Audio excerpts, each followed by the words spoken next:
Ya, di 10 hari terakhir itu kita maksimalkan karena momentum Lailatul Qadar itu adalah peristiwa Al-Qur'an diturunkan, maka semaksimal mungkin kita banyak berinteraksi dengan Al-Qur'an. Baik itu ketika kita membacanya, kemudian kita memahami, mentadaburinya, sampai kita berusaha mengamalkan isi dari Al-Qur'an. Insya Allah itu luar biasa gitu. Jadi yang penting pesan Rasulullah ketika di 10 hari terakhir adalah banyak melakukan amal-amal soleh, bukan banyak hunting baju untuk lebaran. Kebanyakan orang di fase terakhir itu sudah pada tumbang. Kalau kita orang yang betul-betul nanti akan mendapatkan derajat ketakwaan di sisi Allah, itu semakin akhir, itu malah justru intensitas ibadah itu akan semakin meningkat. Nah, salah satu amalan favorit dan dianjurkan oleh baginda Rasulullah SAW itu adalah dengan i'tikaf. Apa itu i'tikaf?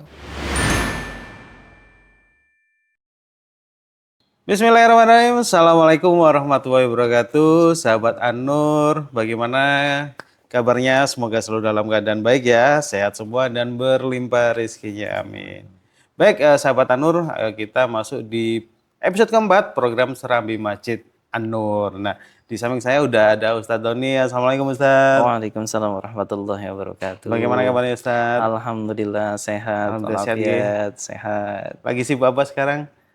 Ya, mudah-mudahan sibuk berinteraksi dengan Allah. Jadi Masya Allah, luar biasa. Terus masih jalan ya dakwah di mana-mana Ustaz ya. Alhamdulillah. Di Ramadan ini Masya Allah luar biasa. Sebenarnya terima kasih banyak Ustaz sudah Sama-sama. meluangkan waktunya nih untuk datang di serambinya Masjid An-Nur. Nah teman-teman, di episode ini kita mau menjawab juga ya pertanyaan dari teman-teman nih. Nah izin saya bacakan gitu Ustaz ya. Siap. Ya.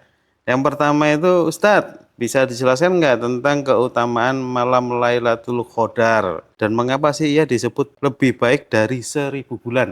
Wah, Ya. tafadhol Ustadz. Baik, bismillahirrahmanirrahim. Assalamualaikum warahmatullahi wabarakatuh. Alhamdulillahirabbil alamin wa bihi nasta'inu ala umuri dunya waddin wa ala alihi wa washabihi ajma'in wa man tabi'ahum bi ihsanin ila yaumiddin. Ba'd. Ya. Jadi terkait dengan Lailatul Qadar. Ya. Ini sebuah peristiwa dan momentum yang luar biasa yang kita semua umat Islam itu pengen mencarinya. Ya. Sebenarnya sehebat apa sih Lailatul Qadar itu dan apa istilah Lailatul Qadar? Nah, jadi kalau kita mengambil dari Lailatul Qadar itu dari dua ya kalimat. Lailatul itu artinya malam, Al-Qadar itu artinya kemuliaan. Jadi Lailatul Qadar itu adalah malam kemuliaan. Nah, kemudian apa keutamaannya malam Lailatul Qadar? Jadi malam Lailatul Qadar itu malam yang memang keutamaannya, ya keistimewaannya, itu memang lebih baik daripada 1000 bulan. Ya, 1000 bulan itu kalau kita hitung itu kurang lebih sekitar 83 tahun. 24 bulan mungkinnya kurang lebih sekitar segituan. Jadi itu waktu ya? Bulan itu maksudnya waktu? Waktu. Iya. Jadi artinya ketika kita melakukan amal-amal kebaikan di malam Lailatul Qadar itu, maka pahalanya itu Allah akan berikan itu sama atau bahkan lebih daripada ketika kita beribadah selama 1000 bulan atau 83 tahun. Bayangkan, itu dahsyatnya luar biasa Mas. Satu malam saja. Nah, sebelum kita nanti amalan-amalan apa saja atau yang terkandung di dalamnya, kita lihat dulu ya apa itu Lailatul Qadar dan peristiwa apa yang terjadi di dalam malam Lailatul Qadar. Jadi sesuai dengan Al-Qur'an di surat Al-Qadar itu kita semua sudah hafal ayatnya, Inna anzalnahu fi lailatul qadar. Sesungguhnya ya Allah itu menurunkan Al-Qur'an itu di malam Lailatul Qadar, di malam kemuliaan. Nah, maka kenapa begitu mulianya, Mas? Karena Al-Qur'an itu adalah mukjizat yang paling mulia, yang paling besar, ya kan? Yang paling istimewa. Itu diturunkan di malam Lailatul Qadar, di malam kemuliaan. Ya. Nah, Inna anzalnahu fi lailatul qadar. Wa ma adraka ma lailatul qadar. Ya. Kemudian apakah kalian tahu apa itu malam kemuliaan atau malam Lailatul Qadar? Kemudian Allah menyampaikan Lailatul Qadri khairum min alfi syahr. Bahwa malam kemuliaan atau malam Lailatul Qadar itu malam yang keutamaannya lebih baik daripada 1000 bulan. Ya. Dan pada malam Lailatul Qadar itu seluruh malaikat Allah perintahkan untuk turun. untuk mencatat amal-amal kita, untuk melihat bagaimana hamba-hambanya sedang ngapain, Iya. gitu ya. Kalau kita sedang melakukan kebaikan itu Allah catat, yang melakukan keburukan Allah catat. Bahkan malaikat Jibril alaihissalam itu pun turun. Masya Allah. Nah, maka begitu luar biasa ketika malam Lailatul Qadar karena bagi istimewanya, maka ketika kita melaksanakan amal apapun, ya, itu pasti akan mulia, ya, akan luar biasa kedudukannya di hadapan Allah Subhanahu wa taala. Sampai Allah itu menganugerahkan itu seperti kita, ya, melaksanakan ibadah lebih daripada 1000 bulan atau 83 tahun, Masya Allah. Masya Allah. Padahal umur kita belum tentu ya. Nah, Sampai 83 itu, tahun. iya. Kita usia 73 aja sudah ada itu. Nah, itu hebatnya umat Nabi Muhammad lah Iya, itu, iya. Mas. Kalau dulu itu kan usia zamannya sebelum Nabi Muhammad itu kan panjang-panjang. Panjang ya. Iya. Kita usia Nabi Muhammad rata-rata sesuai dengan hadis itu 60 sampai dengan 70 tahun. Tapi dia bisa mendapatkan pahala lebih besar daripada umat-umat sebelum Nabi Muhammad. Karena itu tadi, ya, kita dapat di malam Lailatul Qadar. Itu keutamaannya Masya Allah luar biasa. Bayangkan kalau kita usia misal, Ya. Mas Luhur misal dikasih jatah 70 tahun. Mas. Ya, 80 tahun deh. Bisa 80 tahun. Nah itu kalau 80 tahun, satu tahunnya kita dapat satu. Itu 83. Berarti kan 83 tahun kali 83 tahun. Oh iya, Ramadan kan tiap tahun ya. Iya. Masya Allah itu. Makanya luar biasa. Makanya kita harus meraih betul-betul. Ya kan. Malam Lailatul Qadar yang ya memang kita sendiri tidak tahu itu kapan terjadinya. Itu kapan terjadinya. Nah, cuman dalam sebuah literatur hadis, ya kalau bisa itu di malam-malam 10 hari terakhir di waktu-waktu ganjil. Begitu. Oke, Masya Allah. Nah, sekarang saya mau tanya Ustadz, Ya. amalan apa aja yang sebaiknya kita kerjakan di 10 hari Ramadan terakhir? Nah, kita kan udah mau masuk 10 hari terakhir nih di Betul, Ramadan, Ustadz. betul. Monggo, Ustadz. Ya, terima kasih. Jadi Rasulullah SAW itu mencontohkan di 10 hari terakhir, ya, yang beliau lakukan itu yang pertama adalah i'tikaf. Oh, i'tikaf. Tinggal di masjid.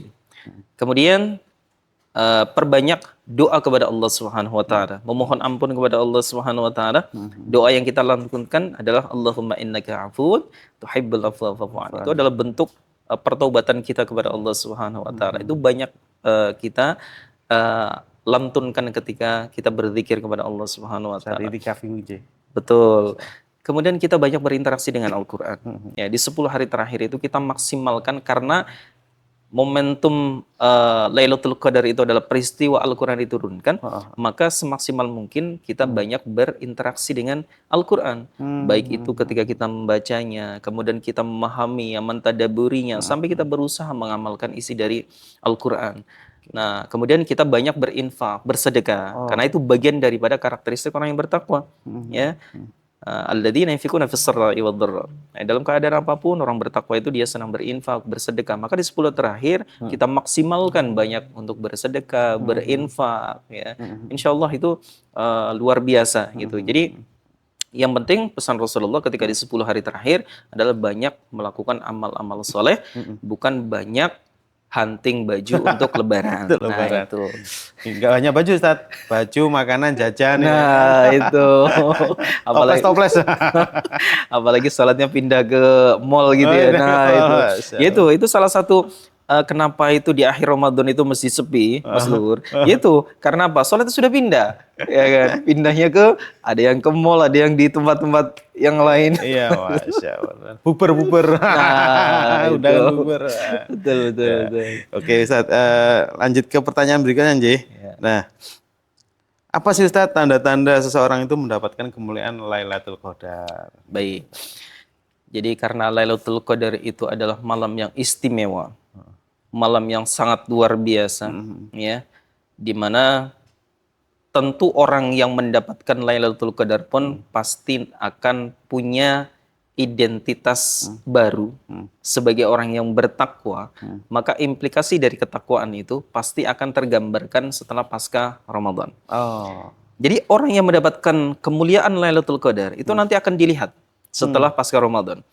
Kalau dia setelah Ramadan sudah malas-malasan ke masjid, sudah nggak mungkin dia dapat Lailatul Qadar. Setelah Ramadan dia sudah tidak berjamaah lagi di masjid. Nah, ini berarti Lailatul Qadarnya berarti dia nggak mampir ke apa namanya orang tersebut. Setelah Ramadan dia tambah pelit. Setelah Ramadan dia gampang marah-marah lagi. Setelah Ramadan itu malah dia malas beribadah, apalagi membaca Al-Quran. Itu sudah harapan besar, dia tidak mungkin mendapatkan kemuliaan Ramadan. Nah, jadi orang yang mendapatkan kemuliaan Ramadan, pasti dia akan bertransformasi menjadi pribadi yang lebih baik Lebih lagi. baik ya. Kata-katanya dia lebih santun. Hmm. Dia tambah rajin ke masjid. Dia tambah rajin beribadah, senang ikut taklim, dia senang mengkaji Al-Quran. Hal-hal yang berkaitan dengan kebaikan-kebaikan, amal soleh, dia pasti akan meningkat. Itu ciri khas orang yang mendapatkan kemuliaan Lailatul Qadar.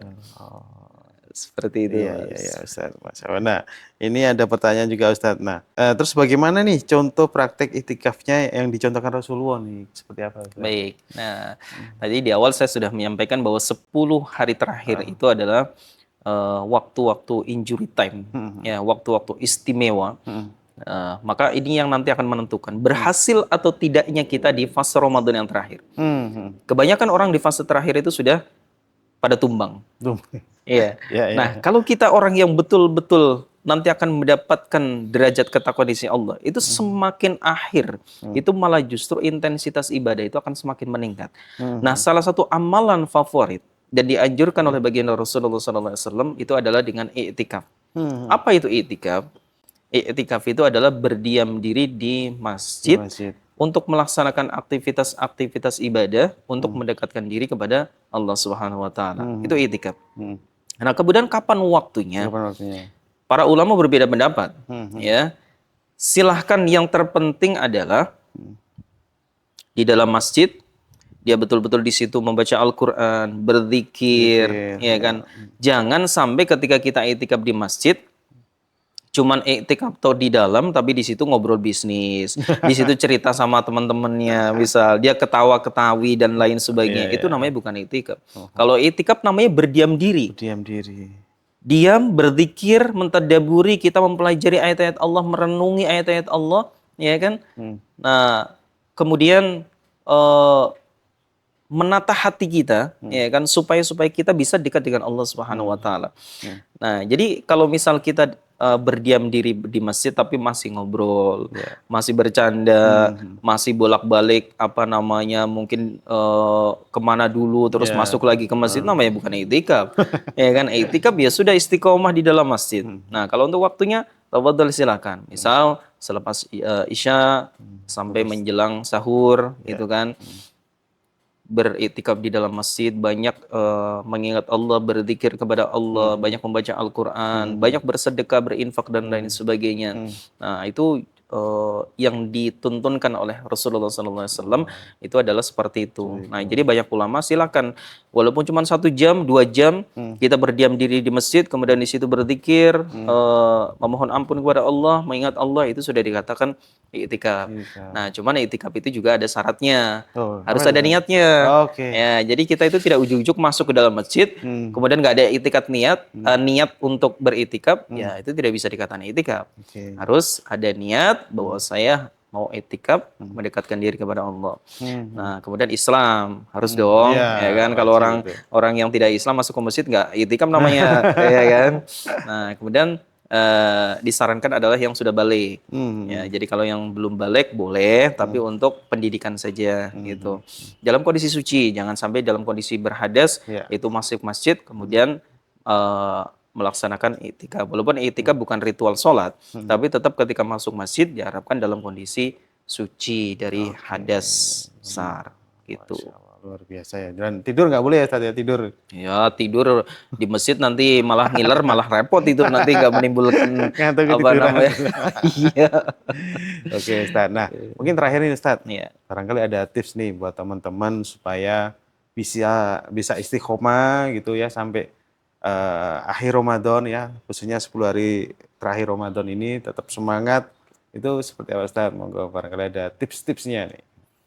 Baik, ini juga terkait dengan keistiqomahan, ya. Jadi kalau kita mau istiqomah dalam ibadah ketaatan kepada Allah Subhanahu wa taala. Allah itu sudah pernah menyampaikan gini Mas dalam sebuah Al-Qur'an. Allah menyampaikan a'udzubillahi minasyaitonirrajim. Bismillahirrahmanirrahim. Innal ladzina qalu rabbuna Allah tsumma istaqamu tatanazzalu 'alaihimul malaikatu alla takhafu wa la tahzanu wa absyiru bil jannati allati kuntum tu'idun. Allah ini menjelaskan kepada kita orang-orang yang beristiqomah. Kalau kamu sudah mengatakan bahwa Rabb kamu itu adalah Allah, ya, maka kamu harus istiqomah, harus konsisten. Dengan cara apa? Ya tentu dengan beribadah. Dengan cara mentaati segala perintah Allah Subhanahu wa taala, dengan melaksanakan aktivitas-aktivitas ibadah. Dan itu apa yang nanti kita didapatkan dari orang-orang yang istiqomah? Kata Allah, tatanazzalu 'alaihimul malaikatu alla takhafu wa la tahzanu. Besok ketika kita mau meninggal dunia, sakaratul maut, itu ada dua malaikat yang akan mendatangi kita. Kemudian dia menyampaikan Allah takhafu. Kamu tidak usah takut. Kamu nanti dikubur, di kuburan, di alam barzah dan sampai dengan nanti bertemu dengan Allah, itu kamu dalam keadaan enak. Kamu dalam keadaan tenang, kamu dalam keadaan nyaman. Jadi kamu nggak usah takut. Ya kan? Kemudian wala tahzanu, ya, kamu juga jangan bersedih, ya. Karena apa? Karena keluargamu yang nanti kamu tinggalkan itu sudah dalam perlindungan Allah dan para malaikat. Wa absyiru bil jannati allati kuntum tu'adun. Ini yang paling penting.